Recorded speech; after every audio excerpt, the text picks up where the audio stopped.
Nosotras somos Elizabeth Guzmán Fierro. Y Paola Andrea Osorio Álvarez. Le vamos a hablar del poema del mío Cid, Rodrigo Díaz de Vivar, La batalla de Alcocer. Y la batalla de Farizigalve. A continuación les hablaré sobre la biografía de Rodrigo Díaz de Vivar. Rodrigo Díaz nació en 1048 en Valencia hasta 1099, también conocido como el Cid Campeador. Fue un líder militar castellano que llegó a dominar el frente de su propia mesnada, el levante de la península ibérica a finales del siglo XI, como señorío de la forma autónoma respecto de la autoridad de rey alguno. Consiguió conquistar Valencia y estableció en esta ciudad un señorío independiente desde el 17 de junio de 1094 hasta su muerte. Su esposa Jimena Díaz lo heredó y mantuvo hasta 1102, cuando pasó de nuevo a dominio musulmán. Tenemos que a grandes rasgos la personalidad del Cid se basa en el honor, la lealtad, una persona tranquila pero luchadora y sobre todo muy respetuosa. Algunas de las principales características del Cid Campeador son: temperamento de carácter fuerte pero leal en sus acciones. Ahora les voy a hablar de la batalla de Alcocer. Este poema deja escrito que el señor Rodrigo Díaz llegó a la población después de haber abandonado Castejón y haber saqueado Alcarría. A partir de este momento, el Cid actuó como era menester en aquellos tiempos, pues situó la ciudad de Alcocer y le solicitó tributos y parias, a cambio de no atacarla como había atacado a Atena y a Terrer. El campeador de esta guisa, recibiendo más oro del que podía soportar sus bolsas y atesorando más riquezas, se mantuvo frente a las murallas de Alcocer más de 2 meses, o más concretamente 15 semanas, en palabras del Cantar, pues los moros no se atrevían a labrar los campos, porque el señor Rodrigo levantó sus tiendas, unas contra la sierra y otras contra las aguas. Él hizo una estrategia: plantada deja una tienda, las otras se las lleva. Avanzó jalón abajo con su ensaya levantada, con las lorigas puestas y ceñidas las espadas, a guisa de nombre prudente para llevarlos a una trampa. Lo veían los de Alcocer, Dios, como se jactaban, pues le han faltado a mi Cid el pan y la cebada. Las otras apenas se lleva, una tienda deja plantada. Mi Cid se va, modo cual si en derrota escapara. Vayamos a asaltarlo y obtendremos gran ganancia, antes de que le cojan los de Terrer. Si no, no nos darán de ello nada. La tributación cogida devolverá duplicada. El plan había funcionado. El Cid había logrado que abandonara la seguridad de su plaza fuerte. A la vez, la suerte le sonrió, pues con las ansias del botín del otro no piensan nada. Dejan abiertas las puertas, las cuales ninguno guardan. De esta forma, el campeador, cuyas fuerzas eran forzadas por más de 300 hombres, atienden a las fuentes. Solo tuvo que esperar hasta que sus enemigos, la mayoría, según entender, eran soldados que andaban a pie, estuviesen lo suficientemente lejos de las defensas como para poder retirarse si se iniciaba la carga. El buen campeador hacia ellos volvió la cara y vio que entre ellos y el castillo el espacio se agrandaba. Ordenó girar la bandera, espolear los caballos y cargar sin ningún pudor a sus hombres contra aquellos infieles, herid los caballeros sin ninguna desconfianza. Con la merced del Creador, nuestra es la ganancia. A partir de ese momento comenzó la verdadera batalla. Tal y como se señala en el texto, los jinetes del Cid cargaron con el campeador y Albán Fañés, uno de los principales capitanes de Rodrigo en cabeza. Han chocado con ellos en medio de la explanada. Dios, qué intenso es el gozo durante esta mañana. Mi Cid y Albán Fañés adelante espoleaban, todos tienen buenos caballos, sabed que a su gusto les andan. Entre ellos y el castillo entonces entraban. Los vasallos de mi Cid sin piedad les daban. Poco más si diciese la contienda más allá, que cargaron a gritos mientras la retaguardia de los musulmanes trataba de regresar a la seguridad de Alcocer. En poco rato y lugar a 300 moros matan.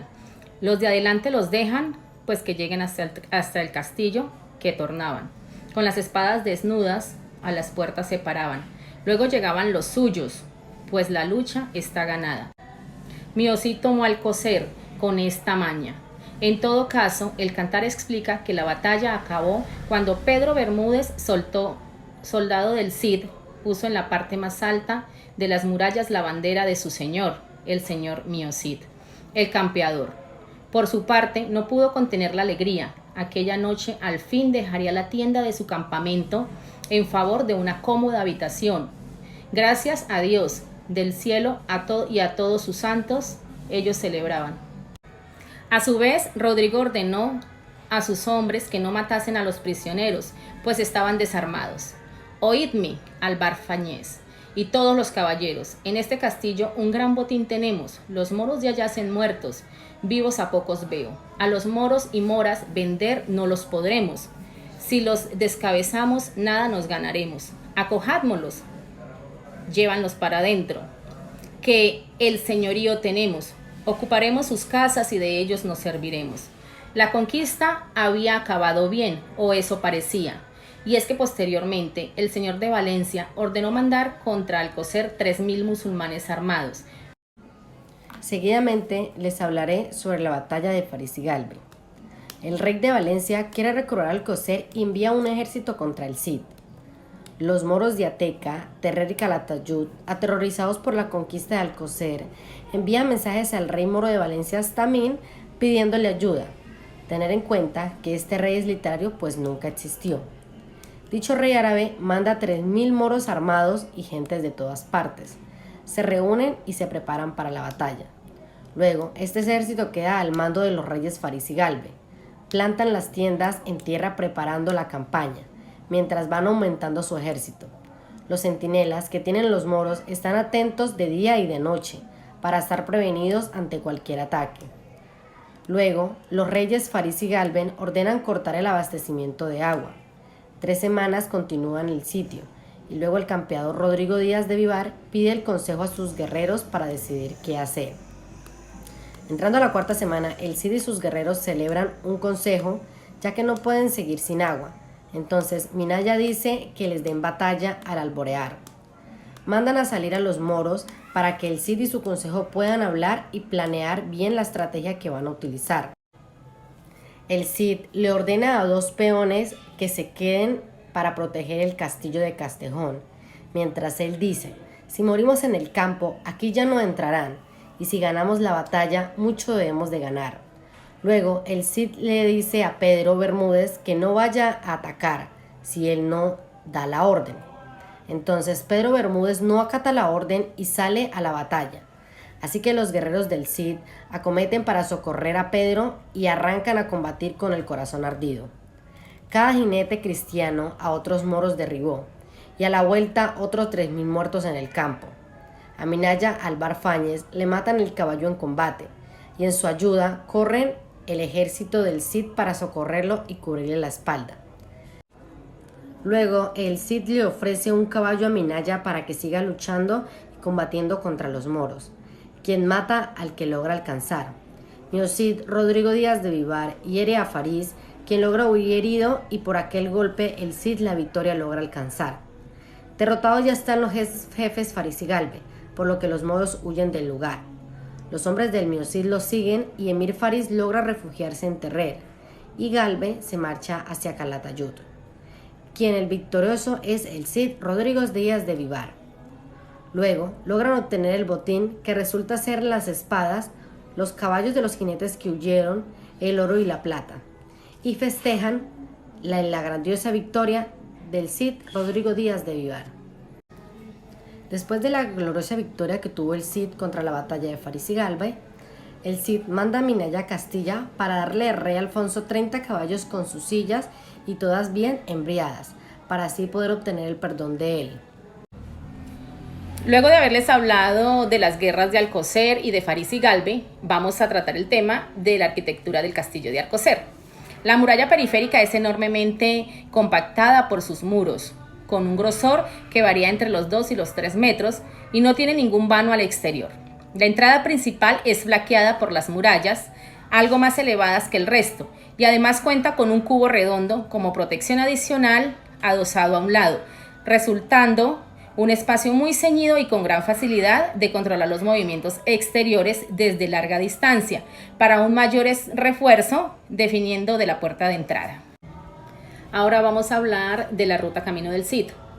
La comunidad Es Aragón, la provincia de Zaragoza, el municipio es Ateca y la localidad es Ateca. El castillo de Alcocer se encuentra en el despoblado del mismo nombre, situado entre Ateca y Terrer, en el paraje de la Mora Encantada, perteneciente al término municipal de Ateca, provincia de Zaragoza, junto a la antigua carretera. A 4 kilómetros de Ateca se puede llegar a los restos del castillo de Alcocer por la carretera que va vía Terrer-Ateca. A unos 2 o 3 kilómetros aproximadamente después de dejar Terrer, nos acercamos a un pinar, un poco antes de internarnos en la zona de los árboles, ya cerca de Ateca. Muy pocos metros antes sale a la derecha una pista sin señalización alguna. Tras 1 kilómetro aproximadamente lleva a una zona donde hay una placa dedicada al Cid y a Alcocer. En este punto hay indicaciones que tras unos 100 metros a pie llevan a las ruinas del castillo de Alcocer. En el mapa podemos observar que en medio de Ateca y Terrer se encuentra el asentamiento de Alcocer. Allí es donde se encuentra ubicado el castillo. En conclusión, el Cantar de Mio Cid trata el tema del honor, un valor de gran importancia para la gente de la época. La necesidad de recuperar la honra perdida es lo que da impulso a las hazañas acometidas por el héroe. Ahora bien, podemos confirmar que el Cid existió realmente y es considerado como el mayor héroe de la Reconquista en la lucha contra los musulmanes invasores. Bueno, muchas gracias. Este fue el documental sobre la batalla de Alcocer y la batalla de Farizigalbe.